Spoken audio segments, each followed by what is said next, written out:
혼인을 한다는 것은 아주 중요한 일이죠. 그래서 일륜지 대사라고 하죠. 어떤 민족이든 어떤 나라든 그것은 매한가지입니다. 근데 요즘에 우리나라는 혼인 풍습이, 혼례식이 점점 어떻게 되어가고 있어요? 간략하게 간소하게 되어가고 있죠. 한편으로는 긍정적인 요소도 있지만 한편은 좀 아쉬운 것도 있습니다. 옛날에는 어떤 지역사회 안에서 혼례를 한다고 하면 지역 잔치가 됐죠. 그래서 아마 기억나시는지 모르겠지만 어느 집에 혼인이 있다라고 하면 그 동네 여자분들이 모여서 뭘 합니까? 음식을 하죠. 저도 어렸을 때 초등학교 때 어머님께서 오전에 그러세요. 오늘 갔다가 어느 집으로 오렴? 그 집은 어떤 집이에요? 혼인잔치가 있는 집이죠. 그래서 학교 끝나고 이제 토요일 날도 학교에 갔었으니까 오전에 수업 끝나고 똘레똘레 가면은 저만 있는 게 아니라 동네 아이들이 모여서 함께 음식을 먹고 또 어머님들이 싸가죠. 저녁 또 먹고 그 다음날 혼인 예식을 하곤 했었습니다. 요즘에는 거의 뷔페식으로 하기 때문에, 그리고 요즘에는 표 없으면 못 먹죠. 옛날에는 그 음식점 하나 잡아가지고 성당 앞에 특히 음식점이 있으면 혼배가 있는 날이면 그 동네 사람들뿐만 아니라 성당에서 봉사하는 분들도 가서 식사를 하곤 했었습니다. 그런 풍습이 있었다는 거죠. 또 아주 옛날에는 신식 결혼식이 아니라 서로 신랑 신부 맞절 이렇게 하면서 하는 거 있었죠. 혹시 그거 하신 분 계십니까? 오점 이사 때는 몇 분 계시던데 그런 전통 혼례 하신 분, 그것도 계시네요. 몇 분. 그래요. 그러면은 혹시 전통 혼례 하시면서 첫날 밤에 신랑 얼굴 보셨어요? 예전에 그런 할머니 계시더라고요. 자기는 결혼식 할 때 신랑을 처음 알았대요. 그 전까지는 알지 못했다는 거죠. 부모님이 짝 지어준 그런 짝을 만나서 결혼식 당일날 보고 안도의 한숨을 쉬었다고 합니다. 사람같이 생겼구나 그래도 그렇게 안심을 하셨다고 하는데 요즘에는 그런 일이 없죠. 우리가 여행을 하다 보면 이 혼인 풍습이 아직도 전통적으로 남아있는 곳을 볼 수가 있습니다. 특히 텔레비전 같은 것을 봐도 중동 지방 같은 데를 보면 사람들이 모여서 몇 날 며칠씩 잔치를 벌이죠. 혼인잔치가 바로 이런 거였습니다. 이스라엘도 마찬가지였어요. 혼인잔치를 한다는 것은 1년 동안의 기다림 끝에 잔치를 하는 거죠. 일단 결혼을 하기 위해서는 내가 좋다고 해서 저 사람이 좋다고 해서 가서 프로포즈하고 우리 사귀읍시다 이러는 게 아닙니다. 누굴 찾아가야 돼요? 누굴 찾아가야 돼? 보통 남자가 한 여인을 좋아하죠? 그럼 누굴 찾아갑니까? 여인을 찾아가기 전에 누굴 찾아가요? 아버지를 찾아갑니다. 그래서 허락을 받는다는 거죠. 그러면 아버지가 보고 그래 내 딸의 짝으로 좋겠구나 해서 그냥 허락을 해주는 것이 아니라 결혼하기 위해서는 뭐가 필요하죠? 지참금이 필요합니다. 이 굉장히 큰 돈이에요 이게. 그래서 뭐 좀 우스운 얘기지만 이스라엘은 일부 다처제를 허용을 했었다고 합니다.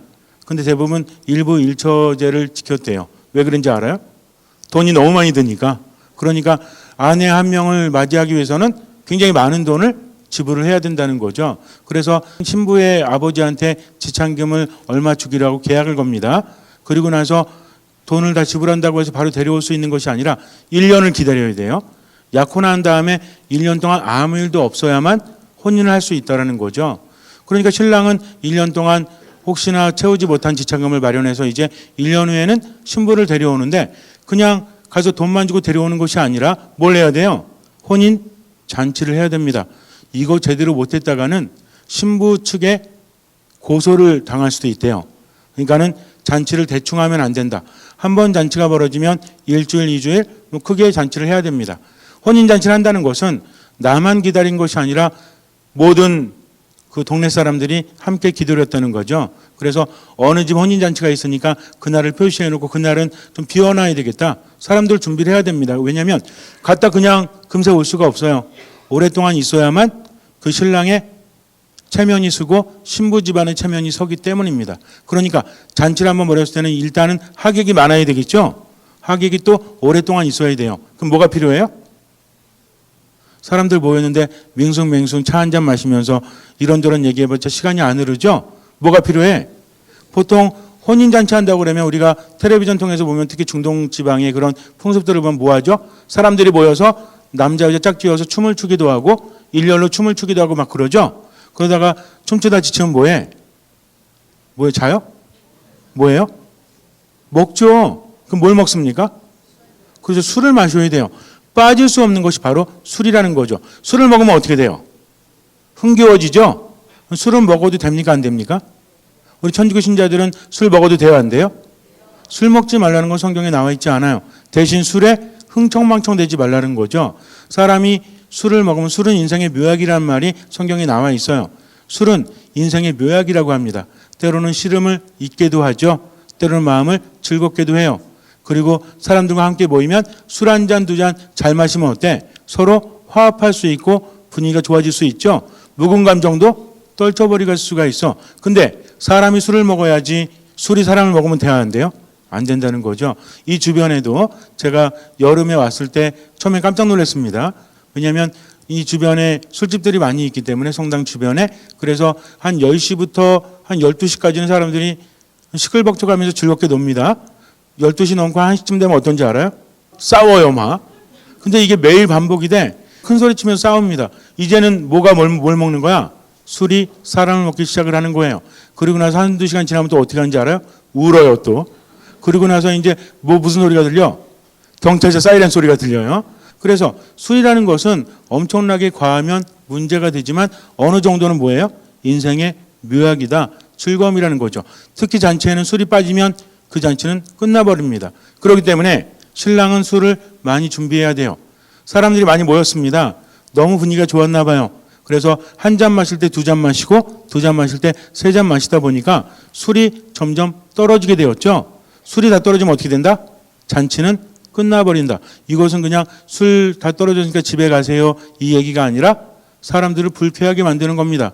그리고 신부 집에서는 신랑을 고소할 수도 있다는 거죠. 어느 정도 기간은 계속 축제가 돼야 합니다. 바쁜 사람은 집에 가다 다시 와요. 그리고 술 마시고 또 이야기하면서 춤추다가 또 쉬었다가 이렇게 한다는 거죠.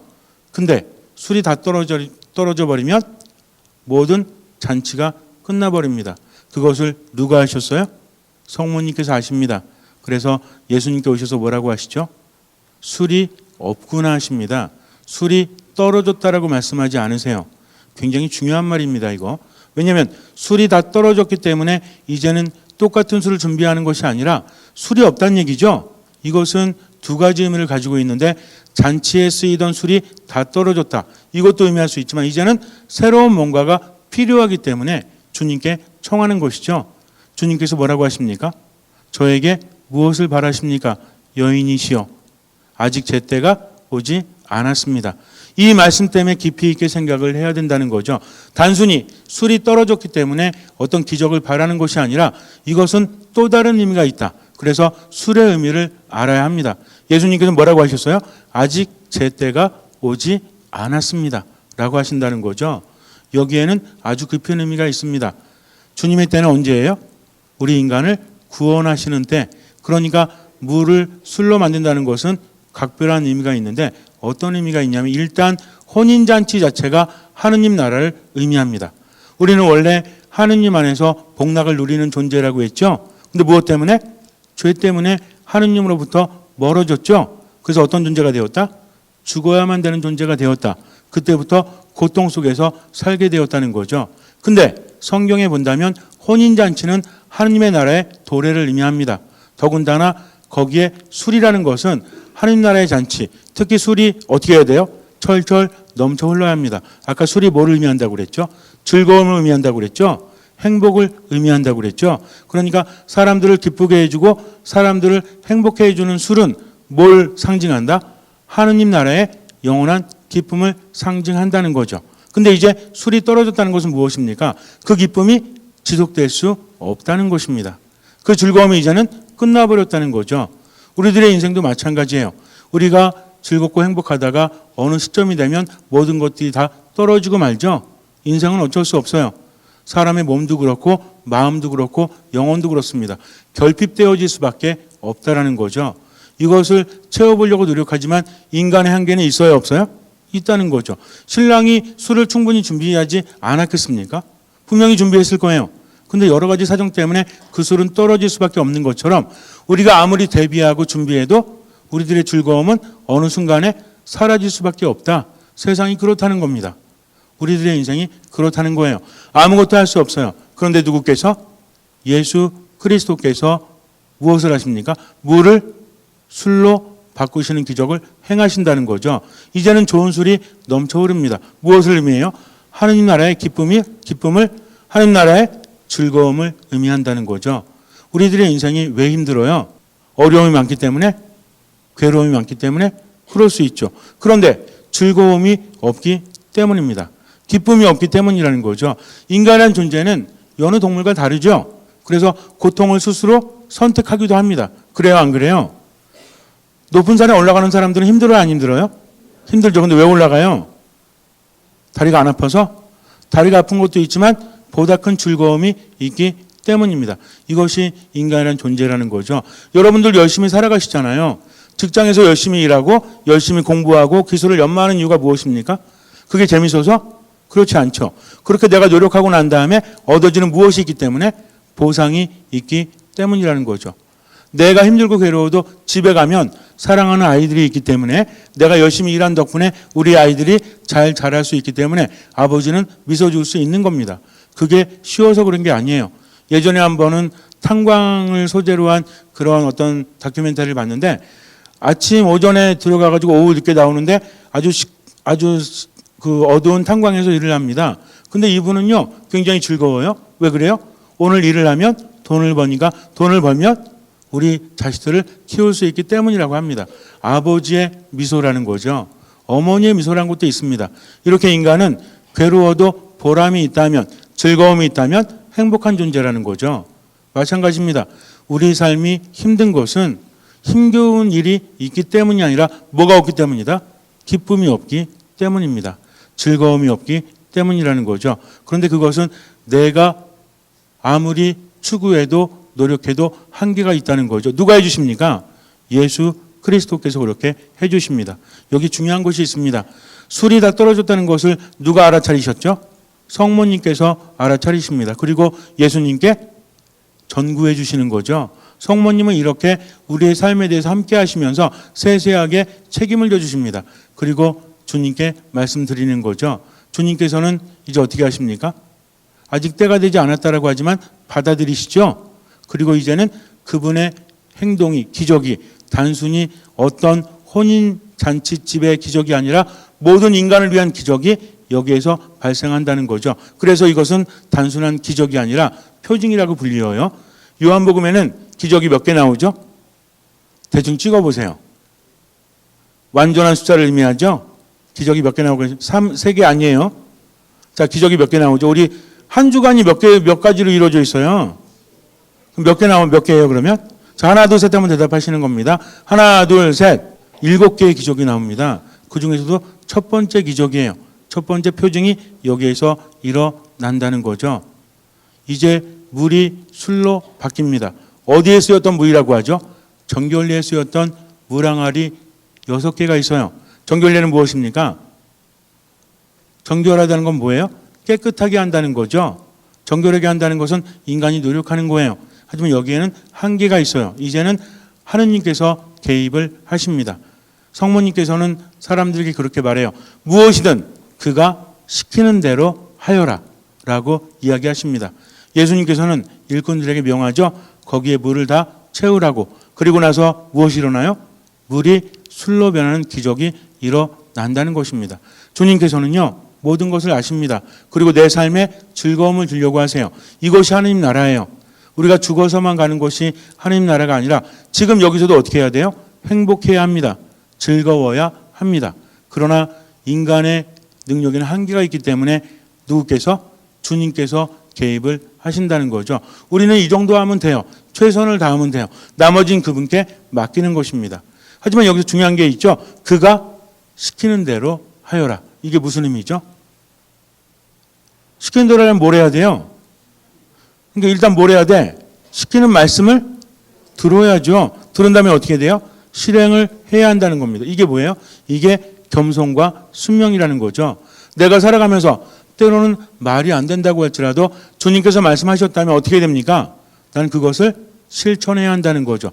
할 수 있는 만큼 최선을 다하면 나머지는 채워주십니다. 나는요 그저 동이에 물만 채울 뿐이에요. 이 물을 술로 바꾸시는 분은 누구시다? 예수 그리스도신 거죠. 내가 아니라는 겁니다. 내가 살아가면서 주님께 믿음을 두고 최선을 다한다면 그 다음은 주님께서 이끌어 주신다는 거죠. 이것이 바로 믿음입니다. 그래서 믿음이 있다면 무엇이 일어난다? 기적이 일어난다. 그러나 그 기적은 누구께로부터 온다? 하느님께로부터, 예수 그리스도께로부터 오는 것입니다. 이것이 바로 신앙이라는 거예요. 그래서 지금 이 순간도 그분이 시키는 대로 하기 위해서 마음을 열고 귀를 기울이고 지금을 살아가는 것, 이것이 바로 신앙의 시작입니다. 잠시 눈을 감으세요. 우리가 아무리 노력을 하지만 한계가 있죠. 어쩔 수 없어요. 준비를 하지만 한계가 있습니다. 하지만 이젠 제대로 알아야 돼요. 우리들의 삶은 즐거워야 합니다. 행복해야 합니다. 주님께서 함께 하시면 반드시 그것은 이루어지는 거죠. 하느님 나라는 여기에서 시작이 됩니다. 살아갈 때 힘들게 살다가 고통받고 살다가 마지막에만 천국 가는 것이 신앙이 아니라 지금 여기서도 예수님 때문에 즐거운 것이 바로 신앙입니다. 예수님 때문에 기쁜 것이 바로 신앙이죠. 그런데 즐겁지 않다면, 기쁘지 않다면 그 이유가 무엇입니까? 어쩌면 주님을 자각하지 못하고 인식하지 못하기 때문은 아닙니까? 주님께서 무엇을 바라시는지 귀를 기울이지 않기 때문이죠. 내가 커지니까, 내 감정대로 살아가니까 행복하지 않습니다. 즐겁지 않습니다. 그렇기 때문에 주님을 먼저 알아봐야 돼요. 그분의 말씀에 귀를 기울이십시오. 그리고 지금 최선을 다해서 살아가십시오. 미사 안에, 말씀 안에, 기도 안에 듣는 마음으로 머무십시오. 아무것도 판단하지 말고 모든 걸 주님께 맡기십시오. 지금 여기에서 최선을 다하면서 모든 것에 감사하며 살아가십시오. 주님께서는 그 믿음을 보시고 우리 삶에 놀라운 기적을 일으켜 주실 것입니다. 아멘.